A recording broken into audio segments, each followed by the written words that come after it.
Olá, pessoal! Esse é o Café com a Cissa. Bem-vindos na temporada do Brasil. E hoje é um dia muito especial, porque eu estou aqui no Centro Cultural, onde eu cresci, em São José dos Campos, Centro Cultural Alfa, que é o centro da obra do Opus Dei, aqui em São José, para as meninas. E eu vou ter o prazer de conversar com essa mulher maravilhosa. Eu vou ter que abraçar. O prazer é meu, que alegria, que a gente se conheceu através do Centro Cultural Alfa. Foi mesmo. E por coincidência, ela é fisioterapeuta como eu, e eu trabalhei na clínica do marido dela. Gente, é verdade, né? Essa história. Prazer, eu sou sócia. Então vamos lá. Preparada? Eu tô ansiosa. Ela é fisioterapeuta, bailarina, esposa, mãe de gêmeos e tem uma história emocionante de amor, de um verdadeiro milagre vivido dentro de um hospital e de uma profunda conversão que transformou toda a sua família. Seja bem-vinda, Juliana! Obrigada, que alegria! Eu que agradeço o seu convite, Cissa. Um prazer te encontrar pessoalmente. A gente só se fala pela internet. É verdade. Né? Que é maravilhoso. Porque a gente se conheceu pela internet, né? Tem coisas eu boas adoro. E coisas ruins. Sim, eu vejo as coisas boas. Vamos focar nas coisas boas. Sempre, sempre. Quem é a Juliana?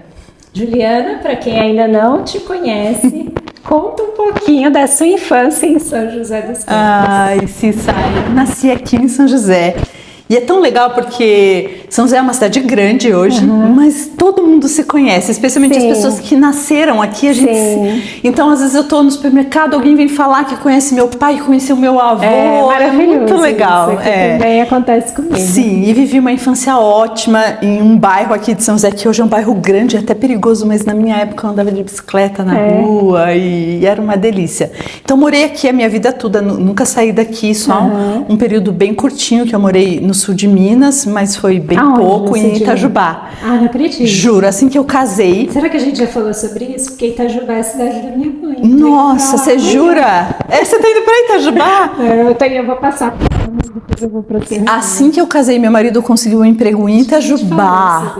E eu falei, o quê? Mas eu não... E daí eu trabalhava aqui, eu trabalhava em Taubaté. E a gente se encontrava assim, 3 vezes na semana. Seu marido é daqui? Meu marido é daqui também. Porque ele estudou com um rapaz que era de Itajubá. Então, quando eles se formaram, um médico da cidade ofereceu um trabalho para esse amigo. E esse amigo não queria ficar para lá. E daí ofereceu pro Fernando, o Fernando foi. E aí eu falei, o quê? Eu vou ficar aqui. Ele lá, larguei tudo e fui para lá. Foi a primeira vez assim que eu fiquei. Eu amei o povo de lá, a gente fez amigos assim genuínos, que até hoje a gente tinha uma vida simples, Cissa, uma vida, não tinha nada em Itajubá. Fazia tudo a pé, né? Sabe o que tinha em Itajubá? Não tinha nada, nem o cinema era uma vez por mês na época. Não tinha, uma locadora de DVDs. Não era nem DVD, era fita. Tinha uma locadora de vídeos. Eu casei em 2005. Nossa, em 2005. Foi 2005. Eu estava aqui no Brasil. Era muito legal. Eu tinha uma calça, a gente lembra disso até hoje, eu tinha uma calça bem forte, assim, pink. Então eu andava na rua, todo mundo me olhava, eu fiquei conhecida a menina da calça pink, que vergonha! Eu parei de usar a calça porque era de uma simplicidade maravilhosa. Foi muito bom. Mesmo. E aprendi a cozinhar com a moça que me ajudava. Que foi beleza. muito bom. As comidas mineiras. Sim, porque eu era recém-casada. Muito bom. Que maravilha! E você foi bailarina durante muitos anos. O balé marcou profundamente a sua vida. O que ele representou para você? E representa, né? Muito. Cissa, até semana passada eu estava conversando com a dona da academia, que era uma amiga minha, Qual academia? A Ana Araújo. A Ana Araújo, famosíssima. Hoje nós somos amigas. Eu entrei lá, eu acho que eu tinha 13 anos. E ela foi uma mestra, que a gente fala, né? A professora de balé é a nossa mestra. E o balé foi fundamental, a dança.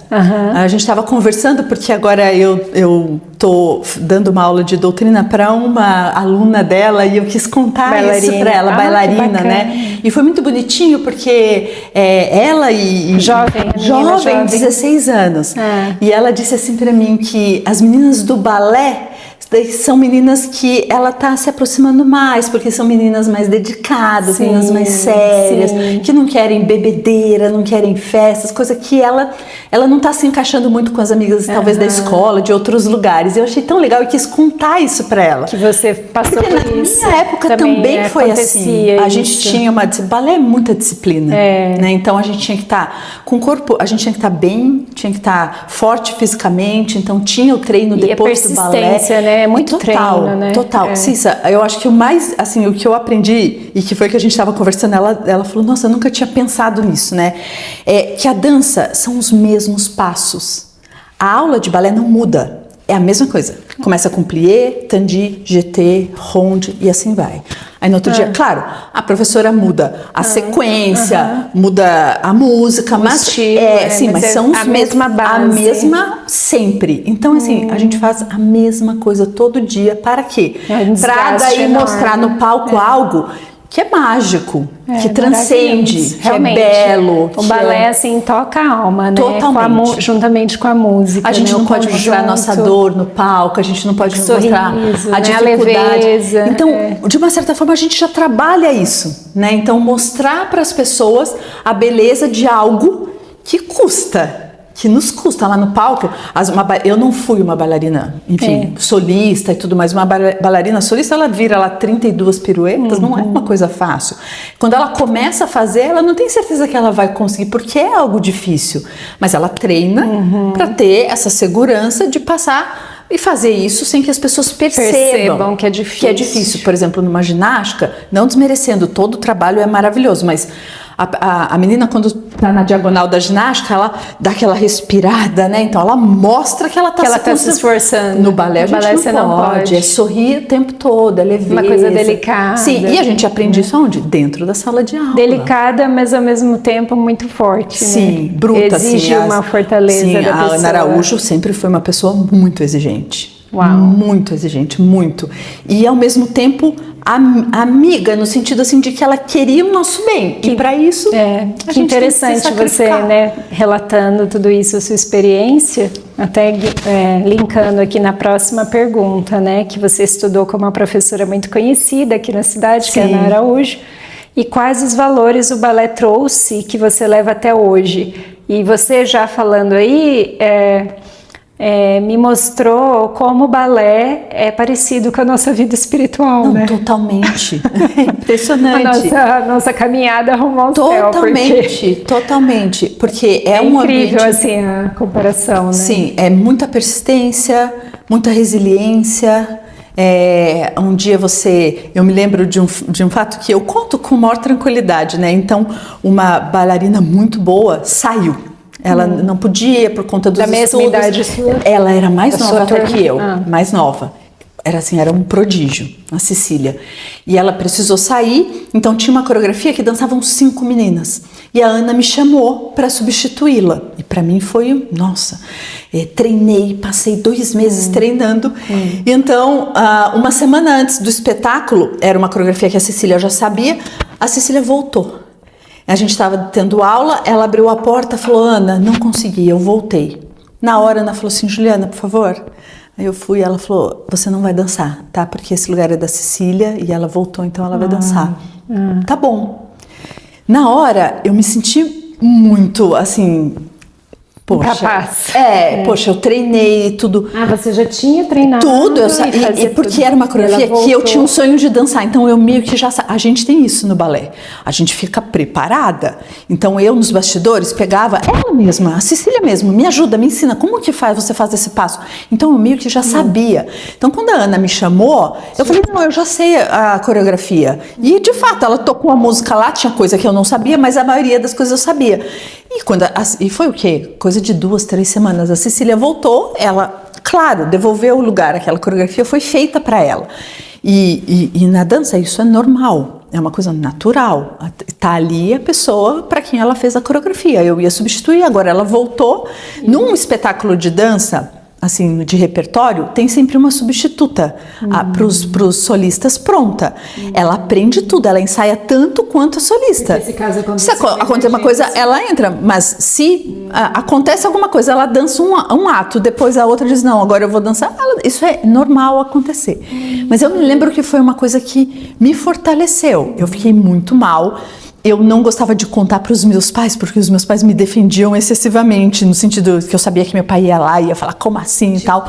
Então eu tomei aquilo sozinha e as minhas amigas agindo naturalmente, porque era mesmo natural. Uma coisa natural. E aí e aí eu aprendi, eu falei, nossa, eu sofri, mas se a gente entende, assim, eu não vou desistir, eu vou estar sempre preparada, como de fato eu não desisti. Mas é a vida. É circunstâncias. Ali foi uma circunstância. Ela não estava bem, ela precisava dar um tempo, ela se recuperou, voltou ao lugar dela e pronto. E a Ana não tratou assim de jeito nenhum. Ela falou, Ju, você entende? Não, Ana, eu entendo. E acabou. Qual era a sua idade na época? Eu acho que eu já tinha... Ela era mais nova, ela tinha uns 14, 15 anos, eu já devia ter uns 18 anos.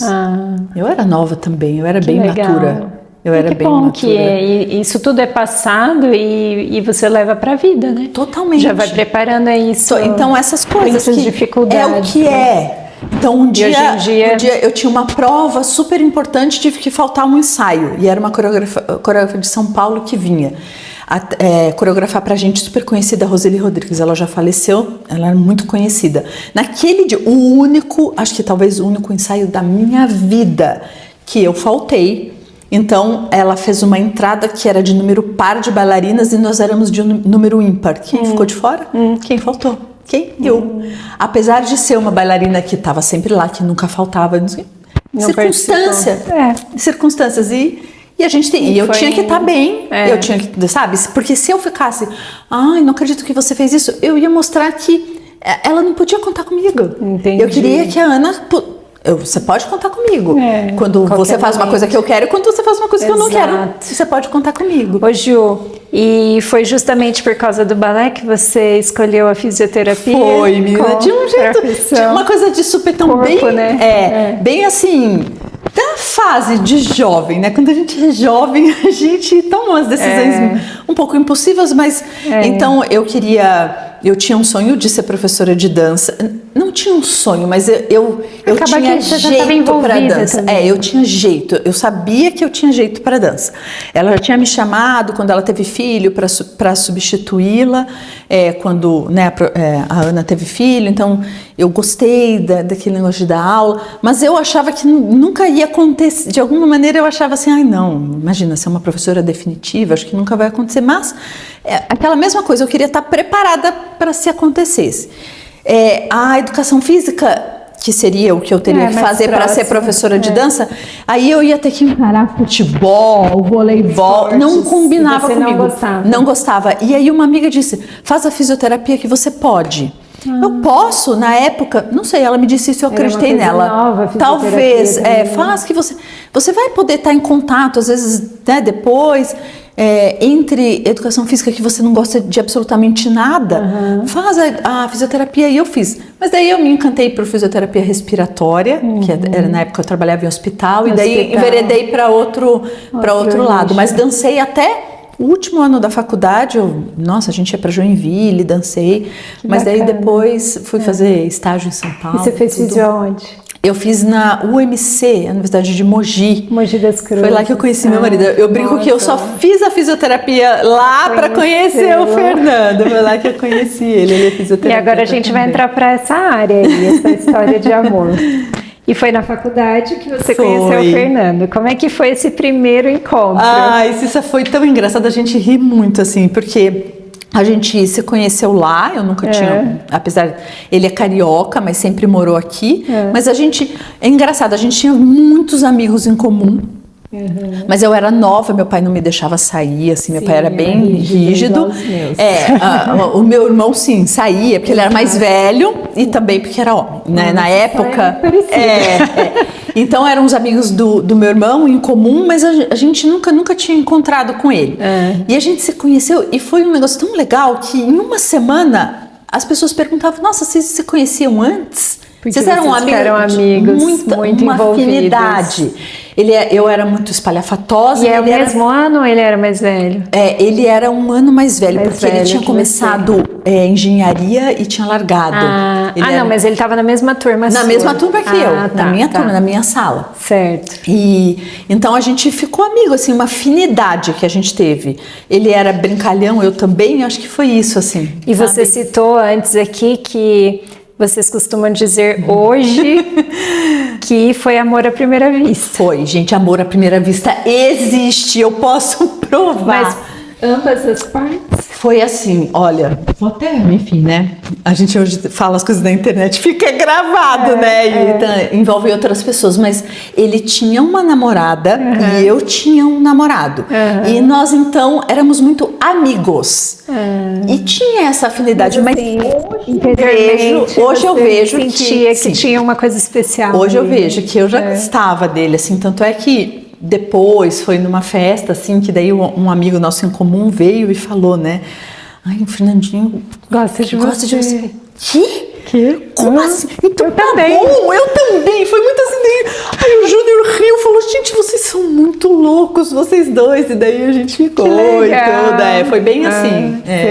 Mas afinidade, a gente foi amigo antes. Isso foi muito legal. Que legal. E foi legal isso, né? De vocês construírem primeiramente uma amizade, ambos se conhecerem. Pra você ver, eu não tinha essa coisa com as minhas amigas de ficar ligando. Lembra? Antigamente não tinha celular, gente. Prova, estudar. Eu não tinha, nunca fui disso. Com ele, eu chegava 2 horas, tocava o telefone ainda fixo em casa e a gente ficava até a hora do balé. Retomando as matérias. Ficava conversando, eu fazia resumo do resumo pra ele, puxava o saco. E ele era em CDF, inteligente. Ele não era, ele gostava de tudo pronto, eu dava tudo pronto pra ele. Eu era super estudiosa, mas ele era também. E em que momento vocês perceberam que Deus tinha um plano diferente para vocês, né? Na questão de estar junto, né? Ai, menina, não sei. Eu acho que as coisas foram acontecendo.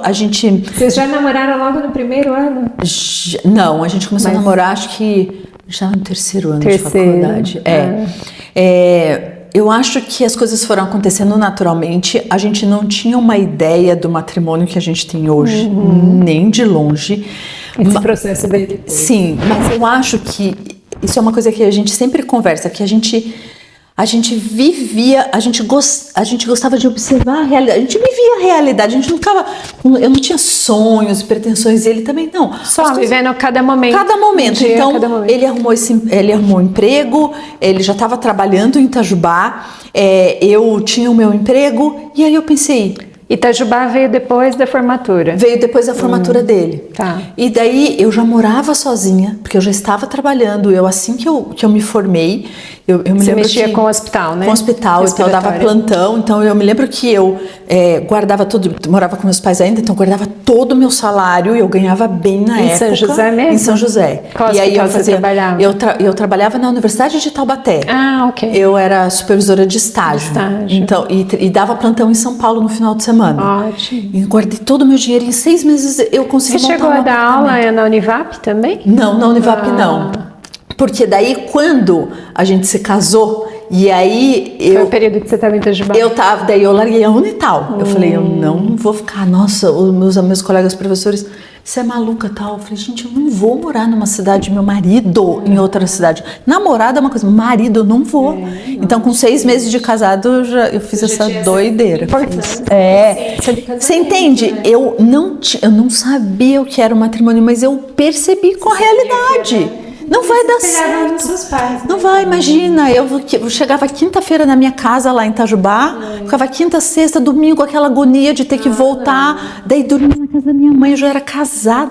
Eram umas coisas que não tinham sentido. Estranho. Eu falei, gente, não tá certo. E hoje, depois de 20 anos, mais de 20 anos juntos, o que mantém um casamento firme durante tanto tempo? Ai, Cissa, são tantas coisas, mas eu acho que essa... que se conecta? Eu acho que são tantas coisas, mas eu acho que o principal é essa determinação de estar junto apesar de qualquer coisa. A decisão. A decisão, assim, É isso aqui que a gente tem agora, essa confusão aqui, seja lá ela qual for. Como é que a gente vai fazer para ficar bem juntos? Com esse problema, com esse desafio, e já tivemos muitos desafios. Como é que a gente vai fazer para ficar bem? Então, esse primeiro passo da intenção de ser positivo, queremos estar bem. Tá difícil, tá? Tem essa situação, tem isso, mas como é que a gente vai fazer? Aí você abre um caminho novo do que ficar, será que é para eu estar com ele? Será que não sei o quê? Será que... Até passando aí para os jovens que querem casar, sim, e que pensam que o casamento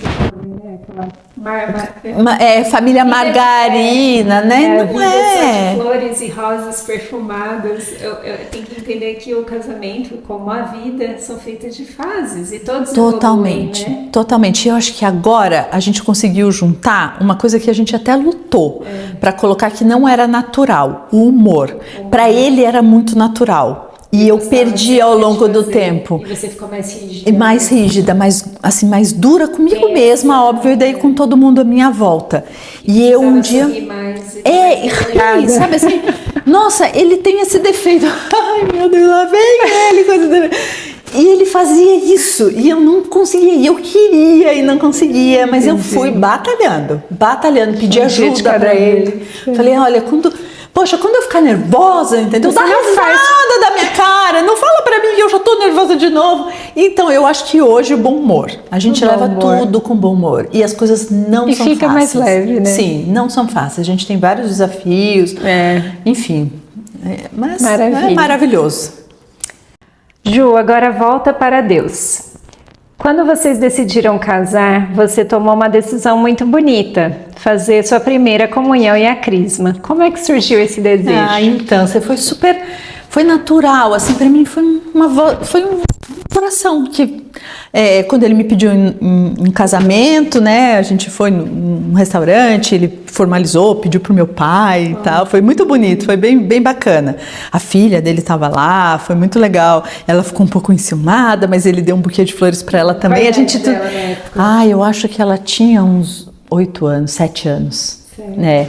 E foi muito bacana, assim, enciumada nada, ela ficou super feliz, mas ela ficou, né, assim, ela queria, assim, foi bem bacana, e aí eu falei, não, agora então eu vou fazer a primeira comunhão, porque eu quero casar na igreja. E né? Você normalmente não frequentava com meus pais não, eles, minha mãe, o que aconteceu muito na nossa geração, né, então minha mãe, por não saber mesmo, perguntou pra gente, vocês querem ou não querem? E eu não sabia o que era, eu falei, não quero.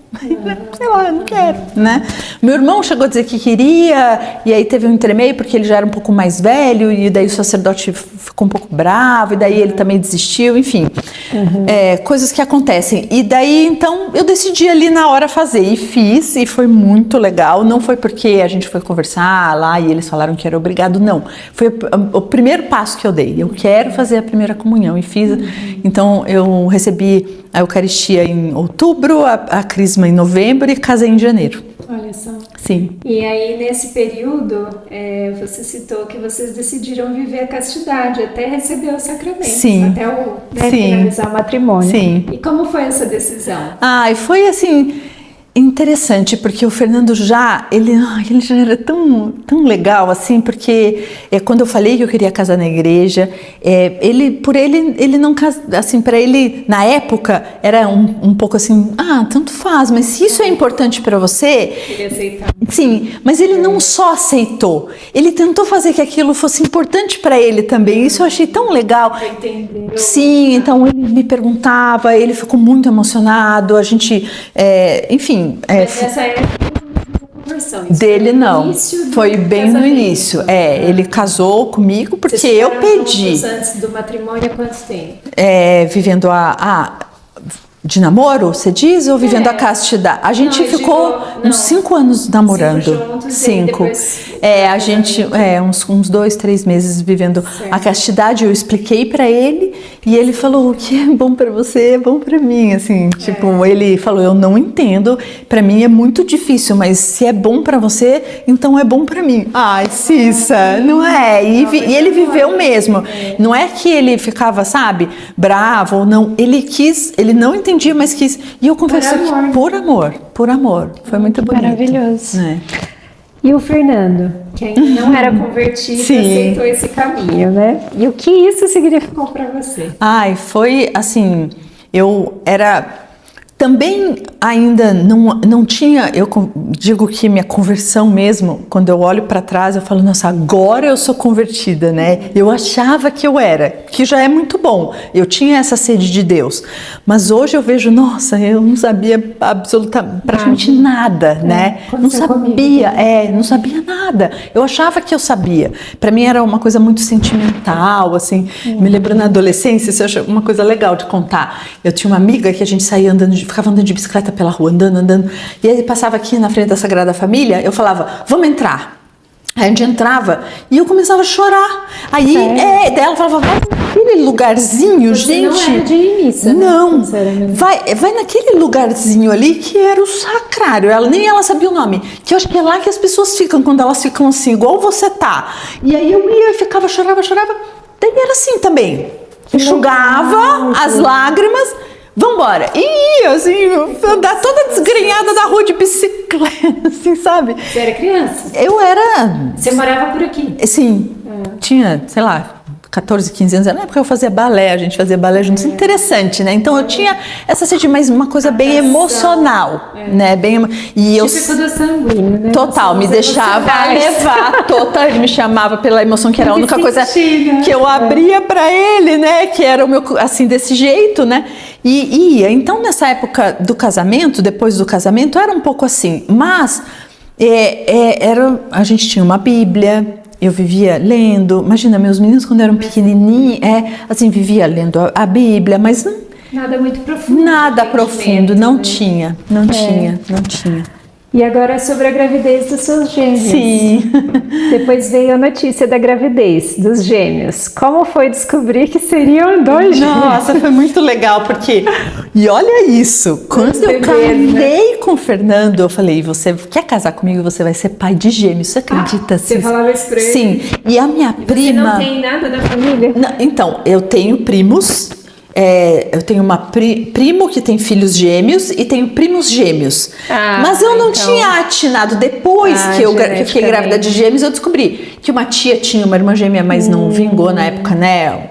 Perdeu um deles. E minha avó também, acho que uma bisavó, não sei. Então é forte. Tinha, sim, família. Era uma coisa bem familiar, mas eu não tinha muita noção, só depois que eu fiquei grávida. Isso só do seu lado, né? E uma prima minha falou, Ju, imagina, quando a gente brincava de boneca, você sempre falava que você era mãe de gêmeos. Não é legal isso?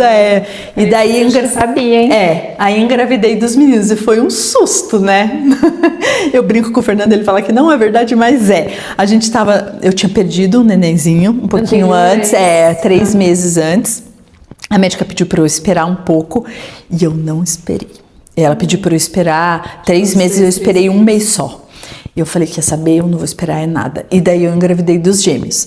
E aí eu tive uma gripe muito forte e passei a noite inteira tossindo. E eu tive um sangramento. Aí eu falei, pronto. Você já sabia nessa ocasião que estava grávida? Estava grávida, mas eu não sabia que eram gêmeos. E daí eu falei, ai meu Deus, tá vendo? Eu não fiz o que a médica mandou, eu engravidei antes da hora, porque ela perdi de novo. Aí eu liguei pra ela falou, interna. E daí na hora do ultrassom, o médico, eu vi assim, batendo, né? Pulsando. Daí eu falei, ai, doutor, tá tudo bem, né? Ele falou, não, tá tudo bem com os 2. Olha o outro aqui. Daí o meu marido tava sentado do lado. O que ele bateu assim, eu tô feliz, eu tô um susto, assim, nossa, susto, a gente assusta, né? Assusta, né? Caramba, mas foi uma alegria. Você tinha que idade quando engravidou? 30 anos. 30 anos. 30 anos. Legal. E a gestação foi tranquila, mas o parto acabou acontecendo antes do esperado, certo? Foi que assim aconteceu? mesmo. Ai, a minha médica, assim que eu fiquei sabendo que era gravidez de gêmeos, ela já me chamou. Foi em meados de maio, né? E ela falou assim, Ju, é o seguinte, eu vou ser muito clara com você. A minha mãe tá muito idosa e a família já combinou desde já que nós vamos passar o Natal todos juntos no Rio de Janeiro. E os seus filhos vão nascer, estão previstos para janeiro, mas sempre adianta. Então eu tenho muita preocupação. Eu acho que eu não vou fazer o seu pré-natal, porque eu não posso garantir que estarei aqui em dezembro e eu vou estar no Rio de Janeiro com a minha mãe de qualquer maneira. Ela já estava me antecipando. E daí eu falei para ela, doutora, mas você não pode fazer o pré-natal, a gente pensar, mãe de primeira viagem, né? Ai, deixa eu pensar isso para depois e tal. Ela falou, você que sabe, o que eu tô combinando, algumas pacientes minhas querem Natal comigo, querem fazer o pré-natal comigo, e eu tô combinando então com elas de já apresentar uma outra médica, e aí vai fazendo, você escolhe e faz conciliando, ou você só, para fazer o parto, vai ser tal médica. Ela falou o nome da médica. Eu falei, não, eu prefiro fazer o pré-natal, eu sou uma pessoa muito prática. Eu falei, bom, se ela tá indicando essa pessoa porque ela confia, eu também confio, fim. E eu sou assim, fim, tiquei. Tá, vou fazer o pré-natal com ela, não vou ficar fazendo, porque daí uma fala uma coisa, outra fala uma coisa, eu achei que pudesse não ser bom. Não queria fazer só com a outra, confiava muito nela, e aí foi. O que aconteceu? No dia 21 de dezembro, eu comecei a entrar em trabalho de parto. E aí, claro, ela me deu toda a assistência, ela ia viajar no dia 22, na verdade foi um pouco antes, foi no dia, mais ou menos dia 19, eu acho, 18, não sei exatamente. Mas eu comecei a ter contração, aí eu internei, deu a medicação, estava tudo bem com os bebês, deu a medicação só para parar. Ela me explicou na ocasião que é porque o útero fica muito grande, então ele já vai começando a contrair antes do tempo, porque são 2 bebês que tem lá. Mas os nenéns estavam tudo bem, não estavam em sofrimento, não era um trabalho de parto, era só o útero, enfim, foi isso que ela me explicou. Então era para dar um remédio para acessar essa contração, e a conduta dela, da minha médica, era: você vai tomar esse remédio até o dia previsto, até tá tudo bem. Se você tiver que ficar internada aqui, você vai ficar internada. E eu adorei, porque eu estava super cansada, e por mim tá ótimo. Mas a gente vai tentar tirar esse remédio da veia e você ir para casa. Aí voltei para casa, tomando o remédio via oral, as contrações não cediam. Então ela chegou para mim e falou assim: você vai internar e vai ficar. Na minha cabeça, eu vou internar, vou estar até dia 24 de janeiro, eu vou estar aqui, internada. Meu marido falou, bom, agora você vai passar o Natal aqui, a gente vai passar o Ano Novo aqui, tudo bem, é melhor. Mas daí no dia 24 de dezembro ela foi viajar, e eu tô tranquila. No dia 24 de dezembro essa outra médica me disse que tinha que fazer o parto das crianças, que tinha feito o exame e que tinha que, com as crianças, não podia passar mais. E foi uma coisa assim, muito corrida, assim, né? Então eu falei, Fernando, né? Fiquei nervosa, ele falou, vai tomar um banho. E quando eu saí do banho, a enfermeira já estava esperando, então eu não tive assim, não tive tempo de reação. Tivemos os bebês e aí teve um monte de complicação. Vamos entrar agora nessa parte. Sim. Que vocês viveram dias muito difíceis. Muito difíceis, E como era entrar naquele hospital todos os dias? Ai, sincera. Porque um deles deu complicação. Muito. Os 2 ficaram internados na UTI, acho que mais de 20 dias, acho que um 18 dias e outro 20 dias. E as complicações não cessavam, eles não respondiam a nenhum tratamento, só iam piorando. Eu tinha um desespero, porque era a minha área de atuação profissional. Na ocasião, eu não estava trabalhando no hospital, mas eu sabia tudo. Então eu entrava, eu via a bomba de remédio, já sabia que eles tinham piorado, porque eu via que tinha aumentado, eu sabia quanto que eles estavam de dopa e dopamina. Então eu ficava desesperada de ver. Na época, dizia-se, aquela UTI dizia-se super humanizada, mas não era assim. Eu vejo que hoje é muito mais. Então a gente não podia conversar com os médicos. Então eu ficava lá, o médico passava.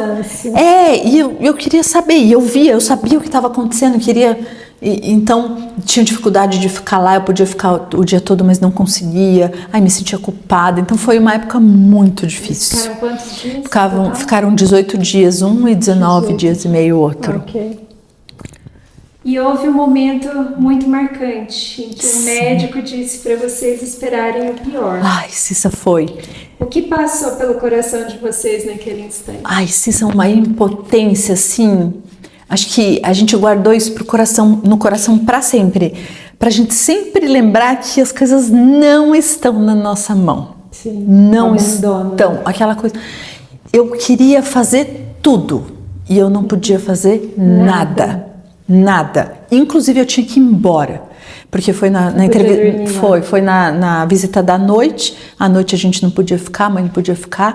Então foi assim uma sensação. Foi a noite que ele deu essa notícia? Foi era umas 8 horas. Sensação de impotência. Impotência, de dar as costas e deixar o meu filho. E como os médicos não falavam com a gente, quando ele veio falar nessa visita, foi muito difícil, né? E ele falou assim mesmo: a medicina, nós já fizemos tudo, a medicina já fez tudo, agora é só rezar. Ele até falou isso. E nesse hospital havia uma capela. Sim. Com uma gruta de Nossa Senhora. O Fernando ainda não era católico, mas decidiu ir até lá. Ai, Cissa, foi Como assim foi esse mesmo. Ai, momento? meu Deus. Foi muito legal, porque foi engraçado como a gente reage às coisas, né? Então ele falou: vamos ali naquela gruta. Era ali na Policlínica? Não, foi no Antoninho. Ah. Aí eu olhei assim pra ele, vamos, né? Meio totalmente entorpecida, que tô deixando meu filho pra trás. E aí, Cissa, ele ajoelhou e ele ainda falou assim, que eu fiquei com raiva. Vê se, pra Nossa Senhora, eu consegui sentir raiva desse homem nessa hora, pra você ver a porcaria que a gente é. Ele falou assim: eu não acredito na senhora. Eu falei: como que ele fala assim com ela, né? Assim, mas me ajuda com os meus filhos, algo assim, né? Me ajuda, faz alguma coisa pelos meus filhos. Imagina, uma entrega perfeita do coração dele, né? Eu não acredito, preciso de você, né? Foi sincero? Totalmente. Totalmente, Não é isso que Deus espera da gente, se for né? verdadeira, me ajuda, né? E daí um milagre aconteceu, um milagre mesmo. E né? esse milagre aconteceu no dia seguinte. A gente foi embora totalmente entorpecidos, a gente dormia, acordava, e 6 horas da manhã tocou o telefone e foi muito legal, porque a médica falou assim, era uma médica bem despachadona, assim, e ela falou assim, ó, não me peça para explicar o que aconteceu. Mas os seus filhos estão bem. Eles tiveram uma evolução essa noite que nós não estamos entendendo. Do Lucas, a gente já diminuiu praticamente toda a medicação. Então eu quero que você interne agora, para você estar disponível para mim a hora que eu quiser dar alta para o teu filho. E aí foi nesse mesmo dia, acho que umas 9 horas da noite, à noite. Era bem à noite, acho que até mais tarde. O Lucas já saiu, já veio pro meu peito para mamar tudo. E o Daniel, que estava mais grave, esperou mais um tempo. Eu não sei dizer se foi um dia, acho que foi um dia, aí nós dormimos com os dois. Eu digo para você que em 4 dias a gente estava em casa, Cissa. Em casa. Acreditou que Nossa Senhora não tem que ir serviço. E aí chegou a vez dele de fazer o catecumenato, né? Na sequência, foi. A gente ficou uns 2 meses na casa da minha mãe com os bebês bem pequenininhos. Depois eu já fui para minha casa. E daí quando eu fui para minha casa... E vocês dois não tiveram dúvida de que foi um milagre? Um milagre. Assim, a gente foi tendo consciência das coisas depois, da grandeza. À medida que ele foi aprendendo as coisas, que a gente foi se convertendo, aí a gente foi... Hoje, eu tenho convicção que foi um milagre de Nossa Senhora pra gente. Meu Deus do céu! Como pode, sabe? Mas na época, assim, a gente ficou boquiaberto. Foi, assim, uma coisa grandiosa, grandiosa. E depois desse milagre, o Fernando decidiu procurar a catequese para adultos. E como foi esse caminho? Foi maravilhoso, ele ia uma vez por semana e foi muito legal, ele foi desconstruindo todas as narrativas que colocaram na minha cabeça também, né, e na cabeça dele sobre a igreja. Apesar do meu coração ser daquele jeito todo emocionado para Jesus, eu tinha também essas dificuldades em relação àqueles questionamentos, né? Que o mundo nos Inquisição, dá, né? Isso, aquilo, né, o patriarcado e tudo mais, essas dificuldades. Né? E depois dessa primeira conversão, vocês acabaram se distanciando um pouco da igreja, né? Sim. E por que isso aconteceu? Devido às influências do mundo mesmo? Eu acho que, assim, Cissa, se a gente não cuida... Jesus mesmo falou pra gente, vigiar e orar. E como, assim, eu tenho uma amiga que é muito legal, ela fala assim, eu achei tão bonitinho, guardei isso pra sempre. Você acredita que você tem uma alma?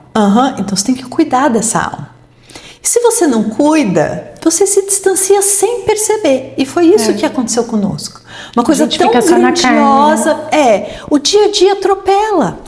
Atropela se você não tem esse tempo de contemplação, que muitas vezes é exigente. Você tem que marcar a hora mesmo para falar com Deus, porque senão passa, né? Então a gente precisa cuidar e cuidar da alma, conversar com ele, ouvi-lo. Né? E aí a gente acabou se distanciando de novo. A gente chegou nesse momento que eu considero, a gente chama de bizarro e engraçado ao mesmo tempo, que nós íamos na missa todos os dias, menos domingo. Porque a gente estava fazendo as nossas regras. Sabe? No final de semana tinha coisas para fazer. Não dava. Porque as crianças diziam, domingo, pô, até domingo eu quero descansar, né? E para você ver como a gente fica desconectado da realidade. Durante a semana eu ia, porque na época eu tinha um trabalho difícil e eu precisava de Deus, assim, de estar lá com Ele antes de... Você trabalhava ainda no hospital nessa época? Não trabalhava. Era um trabalho muito exigente para mim, eu trabalhava com a minha família na época. E era exigente emocionalmente, você vê, sempre a emoção que me... Então eu ia, aquilo me fortalecia. E daí quando eu não ia na missa, não era toda a missa que a gente não ia aos domingos, algumas a gente ia, daí eu ia lá, me confessava assim, só, não fui na missa no domingo, só para receber. Mas não profundamente em outros aspectos? Não, eu tava cumprindo regras. Aquela coisa básica. Que eu aprendi, regras. Eu tava cumprindo regras. Certo. Eu não tava amando ainda. Eu tava cumprindo regras. Certo. Então eu não ia. Quando eu tava com preguiça, eu não ia, assim. Perfeito. Ai, que delícia, gente. Eu tomo café frio mesmo, eu adoro. Depois a gente bota no micro-ondas. Ju, agora o encontro com a obra, o encontro com o Opus Dei. Em que momento surgiu o convite para conhecer o Opus Dei? Foi uma mistura, assim, Deus, ele tem seus meios, né? E com uma pessoa tapada como eu, ele tem que lançar a mão de várias pessoas. Ai, meu Deus. Então foram várias coisas acontecendo juntas. Primeiro, o entendimento sobre a educação de filhos. O entendimento de que a educação de filhos era... Eu tinha que cuidar como eu cuidava. Eu fazia uma ótima mãe, zelosa. Eles tinham uma rotina, graças a Deus, e eu acho até, inclusive, que o que me salvou foi essa ordem de rotina. Eu era muito ordenada na rotina com eles. Então era o horário de acordar, a comida, sempre. O horário de estudar, eles dormiam sempre 7h30, tudo certinho. Da regra do balé, né? Sim, talvez. Então isso me ajudou muito. Talvez eu tivesse errado muito mais na educação deles se eu não tivesse essa ordem. Então isso eu tinha. Mas aí eu descobri que eu tinha que cuidar da alma deles também. Você acredita que eu não sabia disso? Eu não sabia. Eu não tenho vergonha de falar. Eu não sabia, assim, foi num vídeo de um influencer mesmo da internet, que ele dizia assim, muito legal, inclusive, que o ponto dele era o seguinte, que a gente ficava, as pessoas, né, vivendo para ter coisas, e ele brincava com uma Ferrari, né, o seu sonho é ter uma Ferrari, mas pode ser que você trabalhe duro e não conquiste isso, porque é uma coisa obviamente, mas e ser honrado? E ter dignidade e não mentir, isso está ao alcance de todas as pessoas. E eu falei, gente, nossa. Tô perdendo tempo. Tô perdendo, assim, eu vivia... Que seus filhos nessa época? Ai, Você teve esse start? Acho que uns 8, 9, não, uns 9 anos talvez, Cissa. 9, 10 anos, eu acho. Já era tarde, assim, né? E eu falei, nossa, claro que por conta dessa ordem, e eu e o Fernando eram pessoas morais, a gente não éramos imorais, corretas. Então, é claro que muitas coisas a gente ensinava ali, mas não era algo consciente. Não, agora, essa alma, eu quero que essa alma vá para o céu. Esse filho meu, ame a Deus. Não era assim, né? Então, aquilo me deu, ali eu aprendi o que era transcendência, eu não sabia. Vida interior. É o Ítalo Marcilli. O Ítalo Marcilli. Isso foi na época da pandemia? Foi, mais ou menos ali na época da pandemia.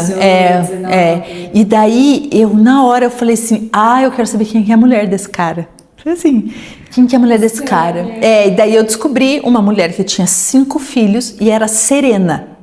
E isso foi um baque para mim.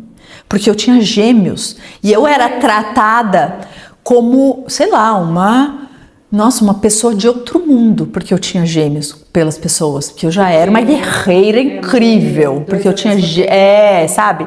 E eu peguei aquilo pra mim, de alguma forma. Já tá bom esse título. Sabe, assim, nossa, eu sou mesmo muito incrível. E quando foi aquela mulher, na época ela tinha 5 filhos, estava grávida do 6º, e foi isso que me chamou a atenção, ela era serena, e eu falei, eu quero isso. Eu tenho filhos gêmeos e eu não sou assim, eu quero isso. E aí eu fui tateando. Ela começou a dar umas aulas, eu fui consumindo tudo que ela eu não queria ser eu ela. consumi todos os cursos dela. É engraçado que muitas amigas se confundiram um pouco de achar que, então agora quero ter um monte de filho. Não, eu tive essa consciência que talvez nem pudesse mais ter outros filhos, mas eu queria aquela serenidade. Assim, engraçado que essa época eu seguia, acho que era a Lara Nesteruk. Eu também. Ou a Cissa. Cissa, E aí ela falava muito do Ítalo e tal, postava, eu nunca tinha muito interesse, né? Eu falava, deixa eu ver que é o cara desse cara. Com você foi assim, comigo foi ao contrário. Eu conheci a Lara pelo Ítalo. E aí, nisso, eu comecei a ver as coisas que ele falava, as lives ao vivo do meio-dia. E aí eu falei, nossa, esse cara ele tá falando coisas assim muito interessante. Então você já conhecia. Porque eu já sabia os valores e virtudes, né, que são trabalhados, né, as aulas. Falei, ele tá falando uma coisa muito parecida com o que a gente aprende, né? E aí depois eu comecei a ver, um dia ele botou o nome dos filhos, e aí a irmã dele, a Mila, a Marcília, abria a caixinha de perguntas. Aí eu falei, eu tenho certeza que essa família é da obra, né? Olha que legal. Aí depois eu perguntei, os filhos do Ítalo recebem José Maria no nome? Todos eles têm algum nome. Aí eles são... Daí você pescou. Ela falou sim, respondeu. Aí eu falei, então comigo foi ao contrário. Eu ficava, tem alguma coisa. Aí um dia... Alguém fez alguma pergunta, ele falou de São José Maria. Isso. Eu pesquei, eu sou meio lerda. Eu pesquei, anotei. Não é tão conhecido, né? Eu anotei, sou meio lerda.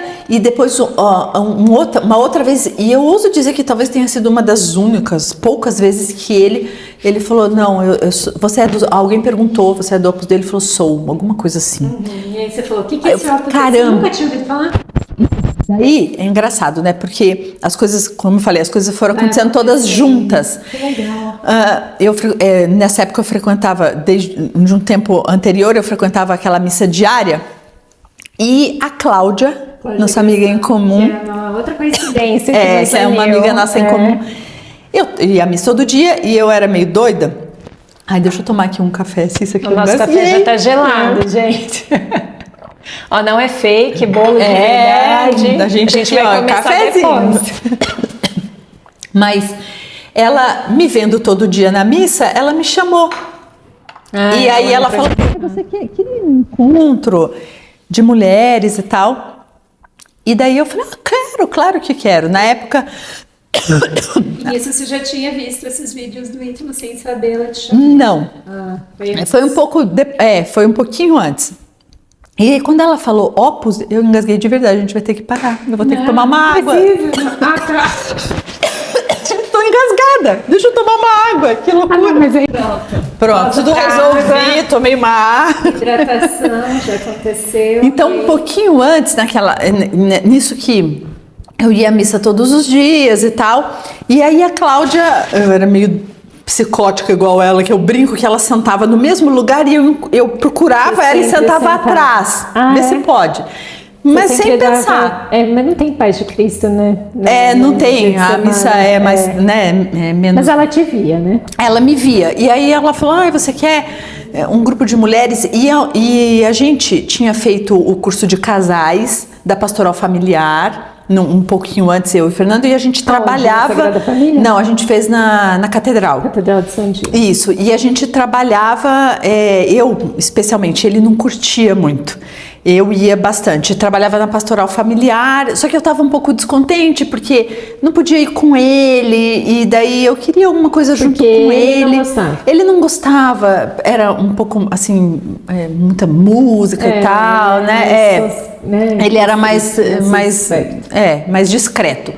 E isso até gerava uma coisinha entre a gente, então eu deixava de ir e tal. E daí eu me animei, eu falei, eu quero só de mulheres, não tem homem, então tá bom, né? Não tem homens. Eu pensei assim, então, Fernando, lá não tem homem. Eu pensei assim, que eu vou falar pra ele, é só mulher, que daí vou tranquila, né? Mas quando ela falou o nome Opus Dei, eu morri de medo. Você acredita? Por conta daquele filme. Do filme do Código da Vinci. Sim, aí eu nunca mais fui na missa para não encontrar com ela. Você acredita? Que bobeira, né? Que bobeira. Assim, e esqueci. Achou que era uma sociedade secreta. Então, quando lá depois, a educação dos meninos, ele falou Opus Dei. Eu falei, gente, eu não acredito. E daí eu vim, Aí você veio. Sim. E quem foi o Padre Cesário na caminhada de vocês? O Padre Cesário, Mas aí você veio e o Fernando também foi, não é isso? Então, daí, para você ver como é a vida, quem me trouxe, eu digo que foi o Fernando. Porque ele comentou com um amigo, a gente vai à missa, mas domingo eu não vou. Ele nunca ia. Eu, às vezes, ia no domingo sozinha. Ia no domingo sozinha, daí quando não ia, era uma bagunça. Bagunça, assim, eu ficava nisso, né? Ele falava que não ia para esse amigo. E esse amigo falou, vamos, como assim? Então, você não, daí esse amigo falou, então, só para você saber que você não é católico. Um amigo dele foi mais duro com ele. E pegou. Ele veio e me contou bravo. Terapeuta também? Não. E ele sentiu. E aí ele estava atendendo um outro amigo e ele comentou da dureza do colega, com um amigo em comum. Ele falou, não, isso aí... Não. Calma, eu conheço um padre, gente boa, você vai conversar com ele, o Padre Cesário. Só que ele pegou o telefone e ligou. Daí o Fernando, aquilo chamou a atenção do Fernando, que ele tinha todos os preconceitos assim, né? Ele ligou pro padre? Ele mandou uma mensagem. Nossa, mas ele era um supernumerário? Não, ele não era da obra. Ele era um amigo da obra. Ele era um cooperador. Conhecia o padre, fazia direção espiritual com ele. Falou, não, você tem que conversar com o Padre Cesário, ele vai te ajudar nisso aí, nessas dúvidas que você tem. E aí o Fernando foi, porque esse amigo insistiu e ele foi. E daí o Padre Cesário preparou ele, explicou, ele fez, eu lembro que a primeira coisa que ele fez foi a novena, do trabalho. Poderosíssimo, para quem não conhece, façam. Ele fez sozinho lá, e eu ficava só olhando, novena, ia pesquisando as coisas e tal. E daí ele falou, não, agora o padre falou que eu tô pronto para fazer a minha confissão, eu vou fazer. Aí ele fez uma confissão e ele compartilhou um pouco comigo. E no que ele compartilhou comigo, eu percebi que eu nunca tinha confessado direito. Na minha vida, eu ia lá... Exame de consciência, eu nunca tinha feito. Bem raso. Bem raso. E aí ele falou assim, o padre falou que ele vai lá numa casa lá que é só para mulheres. Aí eu liguei as coisas. Eu falei, um pouco assim, porque eu sou lerda mesmo, demorou até. Que daí eu encontrei a Cláudia aqui, daí que eu liguei com bastante clareza. Falei, Opus Dei, aquela moça da Miss, que o Ítalo tá falando e tudo, né? À medida que ele foi lá conversar com o sacerdote, eu vim num recolhimento aqui. Eu cheguei a fazer uma confissão com o Padre Guilherme na época, mas daí depois eu cheguei para o Padre Cesário e falei, padre, meu marido, há umas 2 semanas foi conversar com o senhor e tal, e eu percebi que eu nunca tinha feito uma confissão direito. E então eu me preparei, ele me ensinou o exame de consciência, eu me preparei, eu fiz um exame de consciência profundo. E aí eu fiz uma confissão, que era uma confissão geral, eu nem sabia. Eu fiz assim, rasguei, chegou na hora, eu lembrei até de coisa lá de 15. Foi tudo assim, foi muito legal. Foi muito legal. Porque de novo fomos nós dois juntos de novo. Sabe assim? Foi sempre muito foi legal. assim, né? Sempre. Foi muito legal. Conexão divina mesmo. E quando você começou a frequentar aqui o centro, o que você encontrou aqui? Sua primeira impressão, porque a minha foi a alegria das total, meninas, né? Eu cheguei aqui e essa coisa que todo mundo fala, nossa, eu me senti em casa, né? Porque isso aqui mesmo, né? Eu me senti em casa, né? Muito, muito. Aí juntou a questão da coisa da educação dos meus filhos, ficar mais clara na minha cabeça, e eu decidi fazer por um tempo homeschooling. Eu vinha conversar com o sacerdote sempre. Porque eu até nesse dia eu falei, quantas vezes eu posso fazer isso? Porque eu quero estar sempre aqui agora cuidando da minha alma, conversando com o senhor, né? Ele riu, falou, conversa com as meninas, tal. Daí eu conversei com a Mag, que estava sempre aqui quando... E aí eu fui precisando mesmo. A gente vai sentindo essa importância. Essa importância, e tão bem acolhido, né? Eu me lembro que no recolhimento, que faz a oração, né? Meu Senhor e meu Deus, creio firmemente que está... Aquilo foi impactante. Um impacto. Eu até dei uma olhadinha pro lado, assim, sabe? Cadê ele, né? E eu fui embora e eu falei, gente, Deus está comigo o tempo todo. Daí eu fui, conversei isso com o padre. Eu tive a noção que ele está comigo o tempo todo. Padre, imagina, eu trabalhava na pastoral, não tinha essa noção. E a gente fui conversando com ele, até que eu decidi fazer lá o meu homeschooling. E essa história é engraçada. Que eu decidi fazer o homeschooling com os meninos tinham 13 anos. Tinha acabado de fazer 13 anos. Eu já frequentava aqui, conversava com o padre e os recolhimentos. E aí me preparei toda me achando lá, fazendo as aulas e tal. E daí eu sentei com eles em fevereiro para fazer a minha primeira aula. E eles debocharam da minha cara, que já eram adolescentes, né? Olha que ela demorou 3 meses para preparar isso, e riram da minha cara. Fiquei com uma raiva, eu fiquei com uma raiva. Eu tinha assim, falei, vocês estão de férias. Falei, em 15 minutos de homeschooling, eu falei, vocês estão de férias, porque eu também era uma chata, que esse ano que eu comecei o homeschooling com eles, foi um ano que o carnaval foi bem no começo de fevereiro. E eles me pediram, mamãe, a gente não pode começar depois do carnaval? E eu, não. Vai ser uma semana de aula e depois tem o carnaval e depois vai voltar pra aula. Uma chata também, sabe? E aí eles debocharam da minha cara, eu dei férias pra ele em 15 minutos de homeschooling, daí cheguei aqui, e chorando, falando com o padre, não sou capaz, não tenho virtude nenhuma. Daí eu lembro que eu cheguei pra Mag e ele de novo, fala com as meninas aí fora, né? Daí eu falei, eu queria fazer uma aula de virtudes, porque eu não tenho virtude nenhuma, eu fiquei com raiva dos meus filhos. Aí eu conheci a Mônica, que é minha amiga de hoje, que a Mônica é Dias, numerária. E daí ela falou, então vamos fazer uma aula de doutrina. Aí juntou uma turminha lá, e daí depois virou círculo, daí foi. Daí aquilo... Isso foi pós-pandemia. Foi, pós-pandemia. E aquilo virou assim, era sexta-feira, 5h30, sagrado. Eu falava com o sacerdote às 5 horas, 15 para 5, e depois... Às vezes fugia de falar com o sacerdote, falava depois, e daí a Mônica ia lá e falava, não vai falar, porque a gente às vezes tem medo, né? Tem receio. Ela foi me conduzindo, não, vai, eu fui encarando. Foi dirigindo você. Gente, daí... Aí foi. Foi. E aí começou uma nova forma de viver. Sim. Como a direção espiritual semanal mudou a sua vida? Mudou completamente. A gente tem até um meme assim em casa que fala assim, de sexta-feira não passa, né? Quando eu dou uma exagerada lá, falo alguma coisa, fico brava, né? Eles brincam, assim, o Fernando fala, de sexta-feira não passa, porque eu sei que não vai passar mesmo, que eu vou ter que chegar aqui e falar, né? Para conversar na direção, os pontos. Mudou completamente a minha vida. Você traz tudo o que aconteceu de bom, de ruim, a maneira de viver. Maneira de viver. De viver. Assim, uma daí coisa. A gente vai evoluindo, né? Total. São José Maria era tão bonito que ele falava sobre a missa, né? Que ele saía da missa e falava, agora eu vou me preparar para a próxima. Então é um cuidado em tudo que a gente faz. A gente começa a perceber mais a presença de Deus em todos os momentos da nossa vida. E ainda que no começo fosse assim mesmo, eu não tenho vergonha de falar, nossa, eu não vou fazer isso, porque senão sexta-feira eu vou ter que falar pro padre. Né? Mas é uma assim forma mesmo, de controle. É uma forma. Mas daí depois, primeiro fica essa coisa de uma regra, né? Depois o amor. Né? Não, agora eu quero amar Deus. Você tem que entender o porquê que você está fazendo aquilo para agradar a Deus. Isso, e você faz isso cuidando.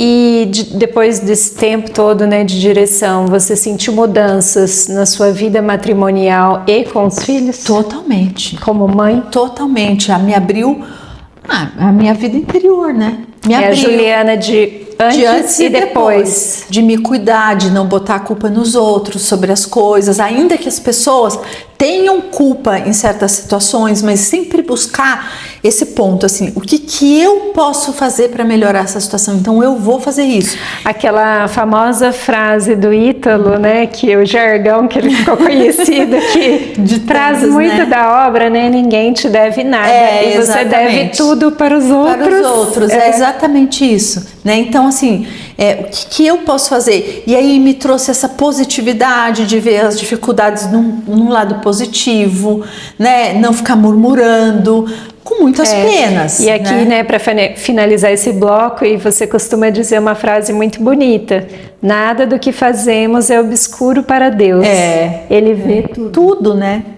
Tudo. Nenhuma ação nossa fica Nenhuma ação nossa fica... Deus está vendo, né? Tudo. O bem, que às vezes a gente faz o bem e todo mundo interpreta aquilo como não tanto, né? Mas você sabe a sua intenção, Deus está vendo. E também, quando você faz uma coisa errada, não foge. Não foge, sinceridade. Eu estava escutando a Andrea Biselli, ela deu uma entrevista recente e ela falou, né, no começo a gente tem que sorrir para todos, mesmo a gente não gostando, mas não vai soar falso. Não tem problema, no começo parece soar falso, mas depois você vai ver o bem daquilo, né? O bem para você e o bem para os outros. Totalmente, né? Totalmente, não pode. A gente tem que, a gente vai tentando melhorar e a gente tenta melhorar para quê?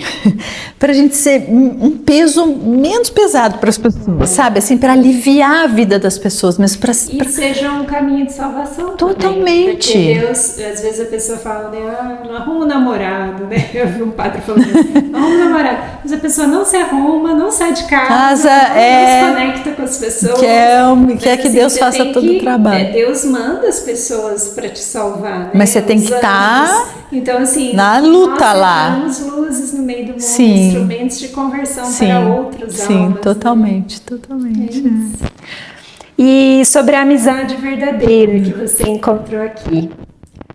Amizades muito profundas. Sim. O que é uma amizade verdadeira para você? Isso foi uma grande mudança na minha vida, assim. Há um tempo atrás, eu já tinha percebido que eu não era uma boa amiga. E até foi uma percepção muito natural e muito tranquila, minha mesmo. Uma grande amiga minha, a Anne, até... quando, né, eu vou mandar para ela que eu quero que ela saiba disso. Então um dia ela falou assim, Ju, você já percebeu como você me abraça? Eu falei, não, você é doida? Como?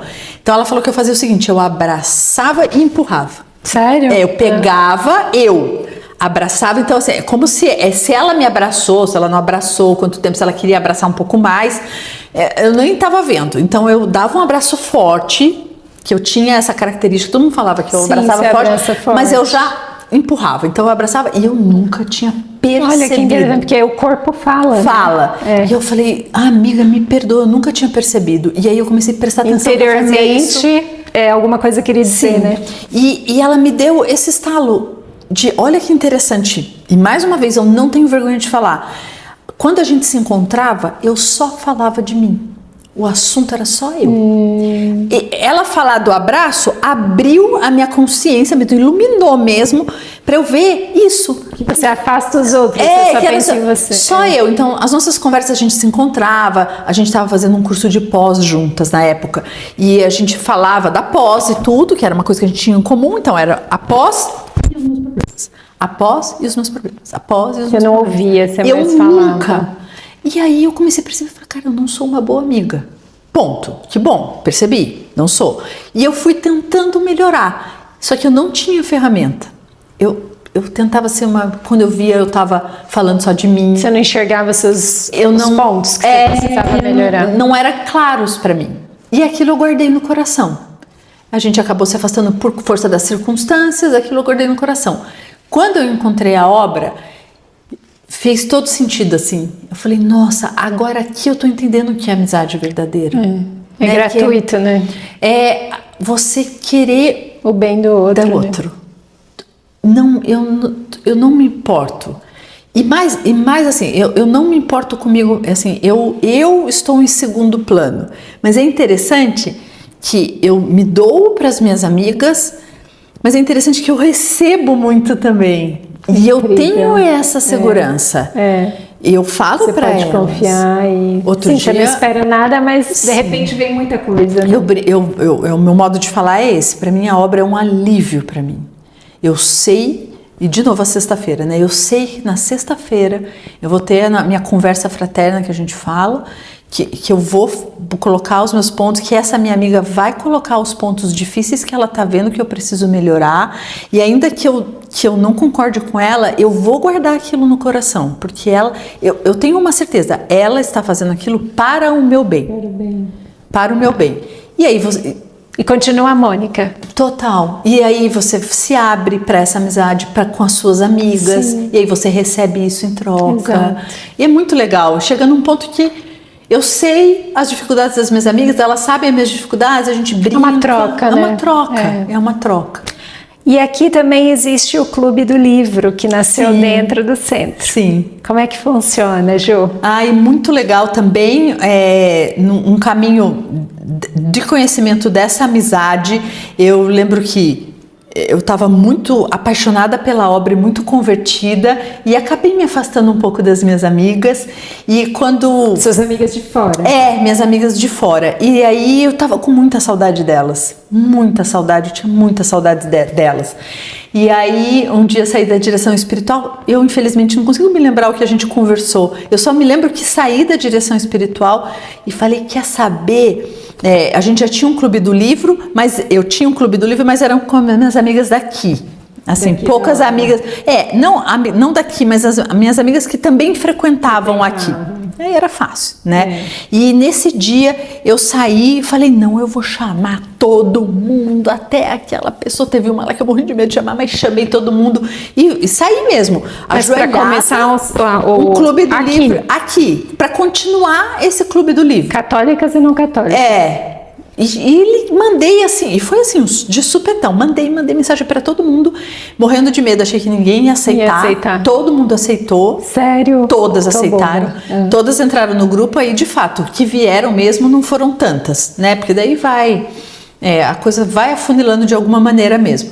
Mas a gente faz leitura de livros de literatura, não é um grupo de estudo, então a gente lê um livro de ficção, clássicos, e a gente fala dos personagens. É interessante, é uma coisa... Discute as situações que acontecem no livro. Com o personagem, é legal, a gente brinca que a ideia é a gente falar mal de um personagem, então não tem problema de falar mal, porque ele não existe, é ficção. Né? Mas brincadeiras à parte, muitas vezes a gente se identifica, então tem uma amiga que se identifica, compartilha alguma coisa, então tem um respeito muito grande. E foi uma coisa muito legal, porque todas eram minhas amigas. E de repente, todas ficaram amigas entre si. E interessante que é bem a amizade que eu aprendi aqui, que é fala o apostolado de amizade e confidência, né? Que você não precisa saber tudo da vida. A descrição é muito importante, mas você precisa estar disposta a sempre ajudar a sua amiga naquilo que ela quiser te contar. Exato. Né? Então, ela quer contar. Se ela não quiser contar, se ela passar uma vida inteira sem contar, não tem problema. Essa era uma visão que, para mim, essa pessoa não era uma amiga de verdade, se ela não estava confiando em mim para contar. E hoje eu penso completamente o contrário. Ela não quer contar, ela tem os motivos dela. Ainda que seja vergonha mesmo. Servir para mudar um detalhe da vida dela, né? Que então, seja esse detalhe. Não tem que ficar perguntando, tem que saber a vida dela, porque a vida dela não está na minha mão, está na mão de Deus, né? Assim, e dela. Né, da correspondência dela com Deus. Eu tenho que ser aquela pessoa que vai fazer a vida dela. E é muito bonito ver esse amadurecimento da nossa alma, né? E das relações humanas, né? Porque eu falo que o maior desafio do ser humano é entender o outro ser humano, né? E na base da luta, e da risada, da leveza, sabe? Isso é muito importante. A gente nunca vai entender, porque o coração do ser humano quem conhece só Deus, né? Então o clube é muito legal porque a gente dá risada. A gente fala das coisas, às vezes assim tem um personagem muito caricato. Então teve um livro muito legal assim, que era um personagem muito caricato, era um cara muito sonhador e uma mulher muito pé no chão. E era um casal, então eles brigavam, então a gente morreu de rir. Também deixou a coisa bem leve, sabe? Então assim, a gente tem que ter leveza. Sim. Ju, e por que ler bons livros pode transformar uma pessoa? Ai, Cissa, porque a gente vê isso na prática no clube de leitura, né? Que você acaba vivendo situações que pode ser que na tua vida você não tivesse a oportunidade de viver. Então, sei lá, uma situação difícil no seu matrimônio. Então pode ser que uma pessoa que não tenha dificuldades no matrimônio, ela não viveu isso. E aí, de repente, ela se depara com uma amiga com muita dificuldade. E ela não tem ferramentas porque ela não vivenciou isso. E na leitura de um livro bom, de um livro que descreve muito bem a realidade, você vive essa história. E aí você pode falar, nossa, lembra daquele personagem, né? Um que marcou muito foi o livro Madame Bovary, que era uma mulher que vivia dos sonhos da cabeça dela. Então ela tinha um marido bom, só que ela projetava uma expectativa nesse marido, isso é muito atual, projetava uma expectativa que o coitado nunca alcançava, porque ela sempre aumentava ele alcançava, ela aumentava, ele alcançava, ela aumentava, porque ela vivia na cabeça dela. E ela não cuidou e acabou realmente cometendo infidelidade e tudo, né? E foi, assim, uma coisa que mexeu com todo mundo, não porque alguém do nosso grupo que não cometeu infidelidade, mas criar essa expectativa em cima das outras pessoas. Então, chamou muito a atenção. Às vezes, uma pessoa que nunca tinha pensado sobre isso, falou, nossa, a gente... Já passei por isso. E já aconteceu também assim, nossa, esse é o problema daquela minha amiga, eu vou conseguir ajudá-la melhor. Então isso é muito legal, abre a perspectiva, a gente vê as situações da vida real de uma outra perspectiva, né? Mas livros bons, né? Sim, claro. Livros que... Desvirtuar também. Assim, que às vezes a gente fica, mas o que é um livro bom? Não é questão de gosto. Nos clássicos, algumas amigas não gostaram, outras gostaram mais. Mas um livro bom é o que um autor que consegue descrever muito bem as realidades. Então, às vezes, um autor que descreve um cara, a gente dá sempre um exemplo que é bem grotesco, dos 50 Tons de Cinza, né? Eu nunca li o livro, mas o autor descreve um cara super rico, que tem problemas... E aí se apaixona pela menina mais feia lá da Patotinha, sabe? Uma coisa que é difícil, sabe? Sim. E se apaixona e depois fica... Então, é uma coisa grotesca que você não vê na realidade. Aquilo não vai te agregar, porque aquilo pode até te confundir, né? Porque é uma coisa que você não vê é o perigo, na realidade. né? É o perigo, dos autores. Geralmente não. É necessário a pesquisar o autor do livro, né? Sabe? E daí aquela menina que acha que é bom apanhar lá, Nossa, sabe? sim. É uma coisa que daí complica, Sim. né? Complica. Ju, muitas pessoas estão afastadas da igreja ou acreditam que Deus não olha para elas. O que você gostaria de dizer para essas pessoas? Cissa, eu, sinceramente, ultimamente, eu tenho refletido muito sobre isso. Eu acho que nenhuma palavra vai ajudar essa pessoa. E então eu sinceramente, eu acho que eu gostaria muito que as pessoas pudessem ver nas minhas atitudes, no meu matrimônio, na minha atitude com os meus filhos, com as minhas amigas, a alegria de Jesus. A ação tem mais... sabe, eu gostaria muito que essas pessoas vissem como é bom amar a Deus, como é bom contar com Ele, como é gratificante a gente ter um Pai que nos ama apesar de qualquer coisa. Ele vai estar sempre lá, né? Ele vai sempre me perdoar. Ele não me pede que conserte as porcarias que eu faço, Ele pede só que eu me arrependa. Sim. É só isso que Ele pede. E que a gente pode ter uma vida boa, apesar de todas as dificuldades, olhar a dificuldade de uma forma positiva. Então eu acho que nenhuma palavra, eu não sei o que eu diria, eu acho que eu não diria nada, eu acho que eu chamaria para tomar um café como esse. Abandonaria nas mãos de Deus. Né? Eu chamaria para tomar um café como esse e amaria essa pessoa como se fosse, tentaria, que nunca vou conseguir, que ela está naquele como momento. Se eu fosse Jesus. E agora, para terminar, hoje, pelo que Deus fez na sua vida, quem é Jesus para você? Ele é meu BFF, eu brinco, às vezes eu penso assim, Jesus, se você estivesse na minha frente, o que você faria? Você estaria rindo da minha cara, né? Eu não sei, eu graças a Deus... Você é um amigo íntimo dele hoje. Muito, a ponto assim de falar, você está de brincadeira. Você me mandou isso aqui mesmo, agora. Né? Eu vivi uma situação que foi muito legal. Então elas me pediram ajuda, eu vim e daí eu olhei assim para a agenda e eu estava lá na recepção, eu olhei para a agenda e vi o nome de uma pessoa.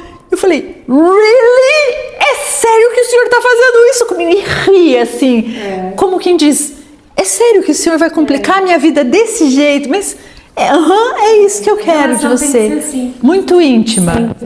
E simples, assim. Nada de palavras. Eu sou uma complicações. Ai, uma filha mesmo, porque não consigo ser de outro jeito. Que ótimo. Ju, muito obrigada. Foi uma por experiência abrir. incrível. Vou ler, gente, vou ler, que é muito. Essa mulher aqui é muito poderosa. Até parece poderoso. Muito obrigada por abrir o seu coração aqui no Café com a Cissa. Obrigada, Cissa. Tenho certeza que muitas famílias serão tocadas por esse testemunho tão bonito de amor, imagina. de confiança em Deus e esperança. Que Deus continue abençoando você, o Fernando, seus filhos, amém. toda a sua família. Nós. E para você que nos acompanhou até aqui, até a próxima. Obrigada. E que Deus continue realizando milagres. Às vezes eles começam exatamente quando nós já não vemos mais saída, como aconteceu com a Ju. Isso né? mesmo. É isso, obrigada. Obrigada, Cissa, foi ótimo. Foi ótimo Maravilhoso, mesmo. obrigada. E até a próxima, pessoal. Tchau, gente. Ai, que ótimo, amei. Amei. E eu não foi difícil.